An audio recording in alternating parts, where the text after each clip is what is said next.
네, 미국이 계속해서 지금 연일 중국 때리기를 나서고 있는데 이 상황에서 중국은 과연 어떻게 또 반응하고 어떤 제스처를 취할지 어떻게 보십니까? 일단은 양해 마무리해야 되니까 이번 양해에서도 미국과의 그런 관계에서 이야기하지 않을 겁니다. 네. 뭐 한두 번 한 게 아니기 때문에.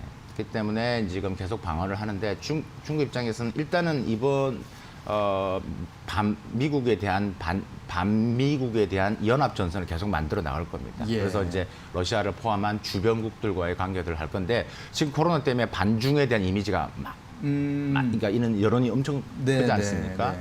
그렇기 때문에 그러니까 중국 입장에서는 적극적으로 이제 이런 부분에서 역할을 하려고 하지만 쉽지는 않아 보인다. 하지만 점점 더 중국 입장에서는 만약에 화웨이라든지 좀 더 이렇게 공격을 더 하면 분명히 거기에 대한 방어를 할 것이고요. 예. 저는 개인적으로 미국이 지금 뭐 어쩔 수 없는 국내 정치적인 입장, 그다음에 그래서 아까도 봤다시피 뭐 미 국무 경제차관이 지금 한국까지 지금 이야기를 하고 있는데 네. 예정된 시나리오거든요. 그렇기 때문에 이제 우리가 지금 그에 대한 대응을 해야 되는데.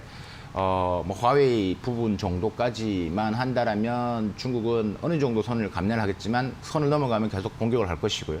또 중국이 가진 이게 또 키도 있기 때문에 예. 수단도 있기 때문에 미국 기업을 또 압박하는 카드가 있기 때문에 만약에 미국이 중국의 그런 뭐 핵심 이익, 그러니까 타이완 문제라든가 홍콩 이슈까지 만약에 좀 더 깊게 들어온다면 상황은 좀 더 복잡해지고 심각해진다.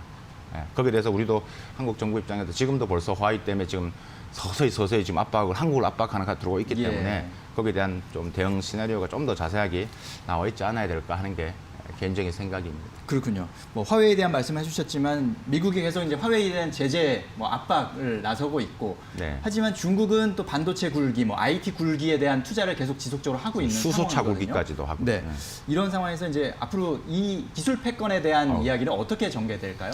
이게 사실 미중 무역 전쟁의 시작은 기술 패권이라고 보시면 되는데 지금 뭐 이번에 아까 말씀드린 신형 인프라가 이번 양해를 통해서 본격화됐다. 그러면 이제 미국 입장에서는 더 이제 압박 카드를 해야 되는데 앞으로의 2년은 중국이 이제 이런 기술적인 부분에서 힘들어질 수밖에 없는데, 네. 그러니까 미래적인 지향적인 부분에서 아까 제가 말한 5G라든지 AI라든지 인공지능에 대해서 이제 본격적인 투자를 한다 될 것이고 그런 부분에서의 향후 미중 관계의 패권은 훨씬 더 그러니까 기술 패권의 경쟁은 더 치열할 수밖에 없고 우리의 관심사인 한국은 이제 중간에서 어떤 역할을 할 것이냐. 네. 그러니까 한국을 서로 잡으려고 하는 미국도 한국을 잡으려고 하고 중국도 이제 한국을 잡으려는 있기 때문에 그 중심에서 우리가 자세히 좀 있어야 될 것 같다는 생각이 들고요.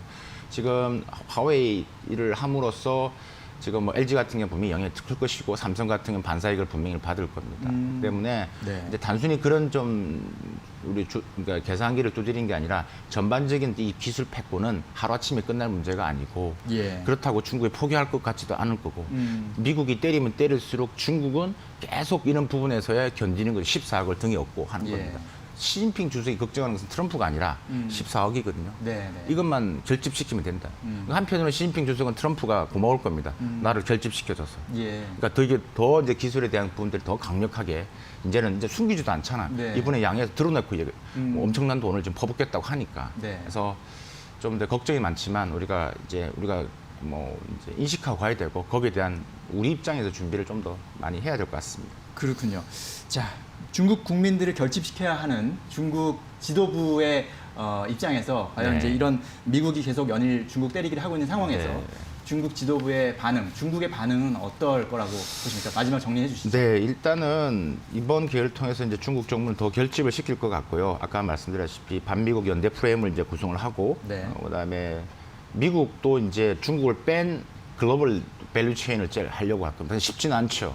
그럼 동시에 중국은 이제 아까 제가 이제 5ABC라고 하는데 5G 그다음에 그 AI, 빅데이터, 클라우드 이런 인프라를 더 만들어낼 것이고요. 네. 동시에 이제 미국에서 자꾸 벗어나기 위해서는 저희는 이제 CVC라고 하는데 차이나 밸류 체인을 만들어 나가는 것들이죠. 예.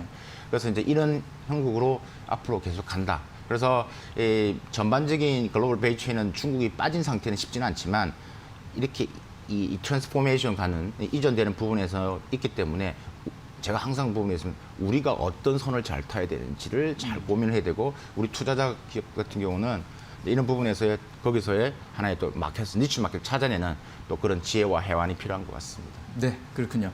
자, 박승창 교수님과 함께 중국 양회에 대한 이야기, 또 미중 간의 갈등 이야기를 정리해봤습니다.